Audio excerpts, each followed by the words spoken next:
what's up, Jacksonville? Dan Hicken here, ready to give you a breakdown of all things Jacksonville sports coming up for the weekend. As we always do, let's start with our Jaguars.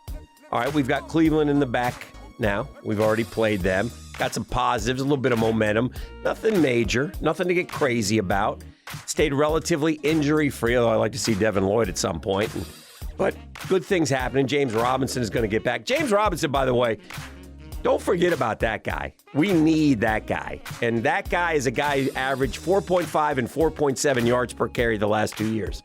That guy is a guy who had 15 touchdowns for a 4-win team over the last 2 years.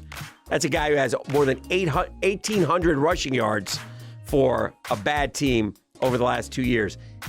That guy's a guy who can shove it up between the tackles and is a power runner. We need James Robinson. That much is clear. So it's on to the Steelers, right? And we're going to see the starters.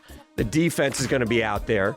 I think the defense is going to continue to progress. Now, it's a good test because, let's be honest, Pittsburgh's quarterbacks are not the best in the world. A little shaky, right? Whether it's Trubisky or rookie and Pickett or Mason Rudolph. So, Jacksonville should have some success against Pittsburgh. It's a good matchup for them. Offensively, maybe an explosive player too. Maybe a ball to Christian Kirk. Maybe a little bit more consistency from Trevor this time around. But most importantly, points. That's what they got last week, and they need to keep building on that. All right, college football. Great weekend for the Gators. Lots of recruiting, but that's next year. This year's not too far away. 2 weeks. Florida, Utah. 2 weeks. Bad news. Second best quarterback on the campus out. Jack Miller, thumb surgery. Don't get hurt, AR. Do not get hurt. It's pretty thin behind that.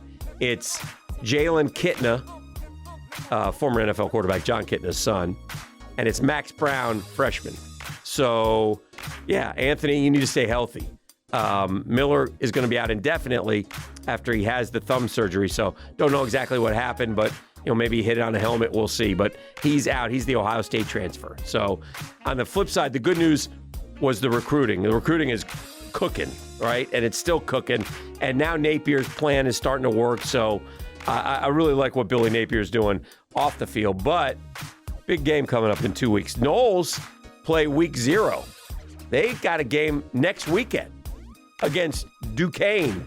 And by the way, that's Duquesne, not Duquesne, not Duquesnes, Duquesne, in case you're wondering. It's a school up in the Pittsburgh area, I believe. But anyway, neither here nor there. It's a win for the Knowles. It's a tune-up before they play LSU. So good game for them to have.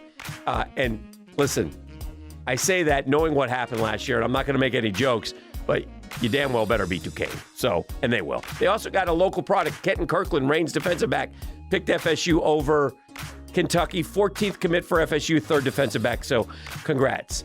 High school football, jamboree style, preseason classic, kickoff classic, whatever you want to call it, practice games. It all starts Friday night, and the next week it counts. So, go to a high school football game. Go support your kids. Go watch somebody play that you might know. Go look up a 5-star. Go watch that kid play. It's great. It's fun. It's a good time. So have a great weekend. Football's back, baby. And we'll talk to you next time on Jacksonville's Weekend in Sports.